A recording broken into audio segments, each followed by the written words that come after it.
नमस्कार दोस्तों, target with PS Parihar channel में आपका स्वागत है। सुबह के इस वीडियो में ऐसी सूचनाएं होती हैं जो विभिन्न समाचार पत्रों पर छाई हुई होती हैं और विद्यार्थियों के लिए आवश्यक होती हैं। तो आइए शुरू करते हैं और देख लेते हैं कि आज के समाचार पत्रों में विद्यार्थी जीवन से संबंधित कौन कौन सी सूचनाएं हैं।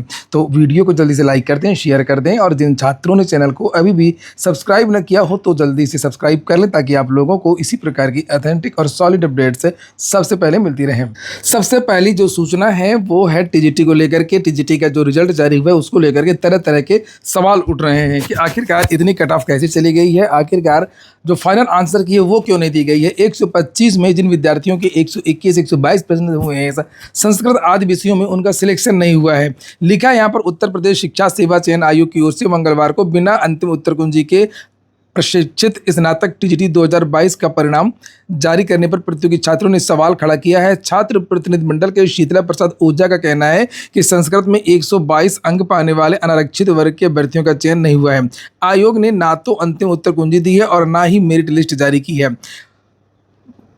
सामाजिक विषय हिंदी, संस्कृत, गणित, कला, शारीरिक शिक्षा आदि के कट ऑफ को लेकर के छात्र परेशान हैं। पूरे परिणाम की सीबीआई जांच की मांग की है। वहीं दूसरी ओर पुरानी नियमावली के आधार पर टीजीटी पीजीटी के 20,000 से अधिक पदों पर विज्ञापन जारी करने की मांग को लेकर युवा मंच ने बुधवार को पत्थर गिरजाकर सिविल लाइंस में चौथे दिन भी आंदोलन किया।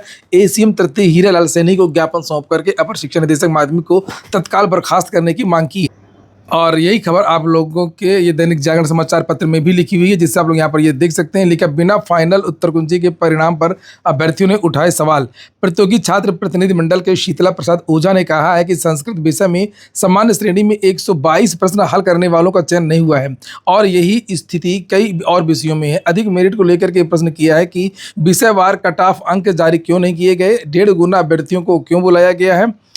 उन्होंने बिना फाइनल उत्तर कुंजी जारी किए परिणाम घोषित किए जाने को लेकर के अभ्यर्थियों के साथ अन्याय बताया है। मेरिट लिस्ट जारी नहीं होने से शॉर्ट लिस्ट किए जाने के बावजूद प्रतियोगी अपने चयन को लेकर के असमंजस में है और कहा है कि टीजीटी में चयन का आधार केवल लिखित परीक्षा थी, साक्षात्कार नहीं था। इस कारण अंतिम उत्तर कुंजी जारी करते हुए परिणाम घोषित करना चाहिए था और इसका जो आंसर की है वो जारी नहीं की गई है। इसी को लेकर के विद्यार्थी आक्रोशित है।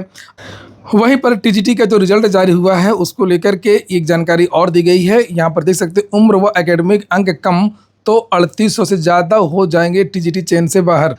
उसमें नीचे उसके बारे में लिखा भी है कि ये देखिए, ये बयान है शिक्षा सेवा चयन आयोग के जो उप सचिव संजय सिंह, उनका ये कहना है कि एक ही कट ऑफ पर एक ही नंबर पर कई विद्यार्थियों का चयन हुआ है। तो हम देखेंगे कि इसकी उम्र ज़्यादा है या ग्रेजुएशन आदि में उसकी नंबर कितनी ज़्यादा है एकेडमिक में, तो उसका चयन किया जाएगा।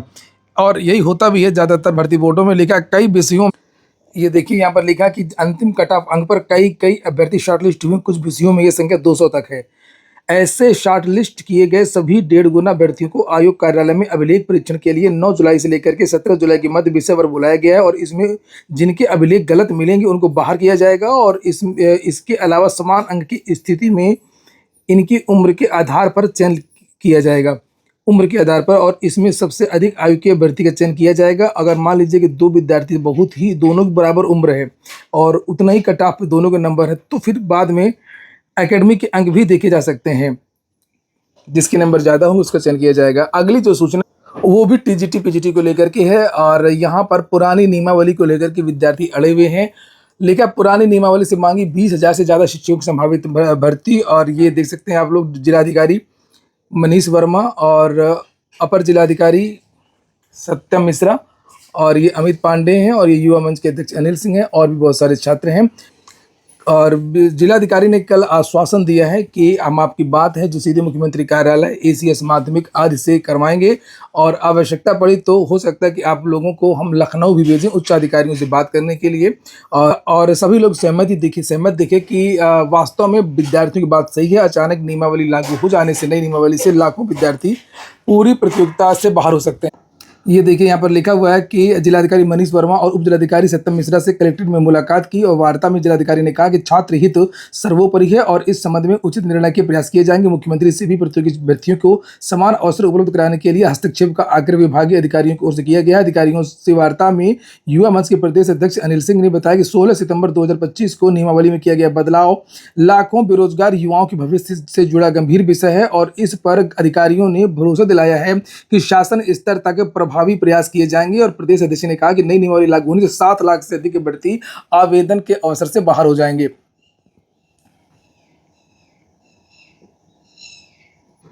अगली जो सूचना है वो यूपी ट्रिपल एससी की है। कल मैंने की वीडियो बनाया था कल सुबह, जिसमें यूपी ट्रिपल एससी की बहुत सारी आपको जानकारियां दी थी कि कौन कौन सी भर्तियां आने वाली हैं। और साथ में मैंने ये भी बताया था कि एक बड़ी भर्ती वीपीओ की लगभग 13,116 पदों पर होगी, जिसको लेकर के मंजूरी प्रदान कर दी गई है और रिक्त पद सृजित कर दिए हैं।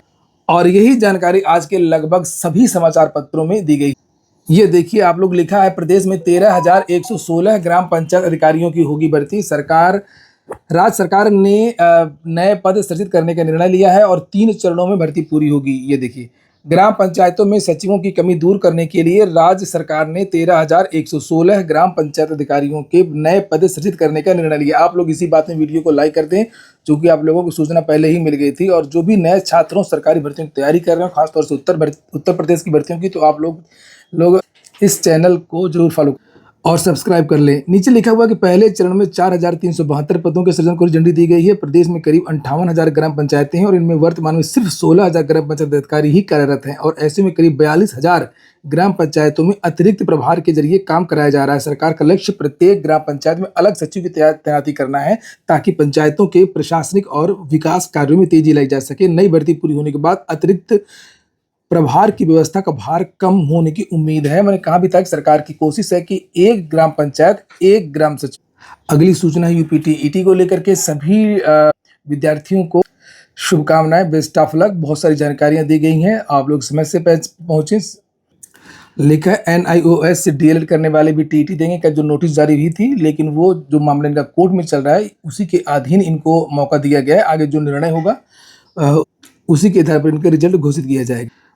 उत्तर प्रदेश लोक सेवा आयोग ने होम्योपैथी निदेशालय में होम्योपैथी चिकित्साधिकारी के 265 पदों और श्रम विभाग में होम्योपैथी चिकित्साधिकारी के कुल 272 पदों के लिए स्क्रीनिंग परीक्षा में संशोधन कर दिया है। पहले स्क्रीनिंग परीक्षा 150 अंकों की होनी थी, लेकिन अब 450 अंकों का पेपर होगा। सामान्य अध्ययन के प्रश्नों की संख्या 30 से बढ़कर के अब 50 कर दी गई है। ये थोड़ा सा बदलाव किया गया है। जवाहरलाल नेहरू विश्वविद्यालय ने गैर शैक्षणिक पदों पर भर्ती निकाली है, तो जो भी इच्छुक विद्यार्थी हो वो आवेदन कर सकते हैं। 267 पदों के लिए 27 जुलाई तक आवेदन कर सकते हैं। ग्रुप ए से लेकर ग्रुप सी तक के पद हैं, जैसे इसमें असिस्टेंट रजिस्ट्रार का पद है, जूनियर असिस्टेंट के पद हैं, cook, multitasking staff, mess helper, executive engineer civil, ये इलेक्ट्रिकल था, research officer, section officer, personal assistant, professional assistant, computer operator, private secretary, stenographer, assistant manager सहित कई दूसरे पद भी शामिल हैं। भर्ती के लिए लिखित परीक्षा होगी और इंटरव्यू भी होगा। और इसमें लिखित परीक्षा को 70% और साक्षात्कार को 30% वेट दिया जाएगा। तो सब कुछ इंटरव्यू हो लग रहा है इसमें। हालांकि ग्रुप बी और ग्रुप सी के पदों के लिए साक्षात्कार नहीं होगा, ये अच्छी बात है। और इसके लिए आवश्यकता अनुसार कंप्यूटर आधारित लिखित परीक्षा और स्किल टेस्ट के आधार पर चयन किया जाएगा। आरओ में कुछ और पद बढ़ सकते हैं आगे। और लिखा समीक्षा अधिकारी के पद 335 प्रोन्नत। समीक्षा अधिकारियों के रिक्त पदों के सापेक्ष 335 सहायक समीक्षा अधिकारियों को समीक्षा अधिकारी के पद पर प्रोन्नत किया गया। सचिवालय प्रशासन विभाग ने बुधवार को इस संबंध में आदेश जारी किए हैं। सचिवालय कर्मचारियों ने मुख्यमंत्री, मुख्य सचिव और सचिवालय प्रशासन विभाग के प्रमुख सचिव के प्रति आभार जताया है। और जो टीजीटी पीजीटी का धरना प्रदर्शन प्रयागराज में चल रहा था, फिलहाल वो स्थगित कर दिया गया है। तो कोई भी विद्यार्थी अभी पत्रगिर घर न जाए। और अन्य समाचार पत्रों में भी इसको लेकर के जानकारी दी, जिसे आप लोग यहाँ पर ये देख सकते हैं। लिखा युवा मंच के प्रतिनिधियों और जिला प्रशासन के मध्य हुई सफल वार्ता, सौंपा ज्ञापन। और यहाँ पर जो विद्यार्थी थे यहाँ पर देख सकते हैं आप लोग, ये मेरा भी नाम पर मैं भी वहाँ पर था। प्रभाकर सिंह परियार, साधना सिंह, दीपा सिंह, रीता केशरवानी, प्रियंका मिश्रा, विनीता रिंकी, ये सब बहुत सारे लोगों के यहाँ पर नाम लिखे। विद्यार्थियों की संख्या काफी ज्यादा थी। सभी विद्यार्थियों को वार्ता के लिए अंदर बुलाया गया था। अब कुछ जल्दी वैकेंसी देख लीजिए। जैसे कि मैं हर वीडियो के लास्ट में आप लोगों को वैकेंसी के बारे में जानकारी देता हूं। जैसे अभी आप लोगों को जेएनयू के बारे में तो जानकारी मिली कि जेएनयू से वैकेंसी निकली है। साथ में यहाँ पर देख सकते हैं आप लोग आईबीपीएस से निकली है बैंक पीओ की वैकेंसी 6715। एक तो उधर से बैंक पीओ की 2 वैकेंसी है, एक एसबीआई ने अलग से निकाला है और एक वो जो जितने भी पद होते हैं एसबीआई अपना अलग से निकालता है वैकेंसी, और बाकी की जो भी राष्ट्रीयकृत बैंक हैं उनकी वैकेंसी जाती हैं आईबीपीएस से। तो आईबीपीएस से ये वैकेंसी आई है 6715 पदों पर। योग्य विद्यार्थी आवेदन कर सकते हैं। लास्ट डेट इसकी 21 जुलाई है, 20 से 30 आयु है। यूपी ट्रिपल एससी से 30 जून से ही आवेदन शुरू हो गए हैं वन रक्षक भर्ती के लिए। 20 जुलाई इसकी लास्ट डेट रखी गई है। पेड 2025 पास विद्यार्थी इसके लिए आवेदन कर सकेंगे। दिल्ली टेक्निकल यूनिवर्सिटी डीटीयू से 108 पदों पर वैकेंसी निकली है। अप्रेंटिसशिप की 31 जुलाई इसकी लास्ट डेट है। इंजीनियर्स इंडिया लिमिटेड से 41 पदों पर वैकेंसी है, यहाँ पर भी आप लोग आवेदन कर सकते हैं। 7 जुलाई लास्ट डेट है। आज के वीडियो में इतना ही। पूरा वीडियो सुनने के लिए बहुत बहुत धन्यवाद।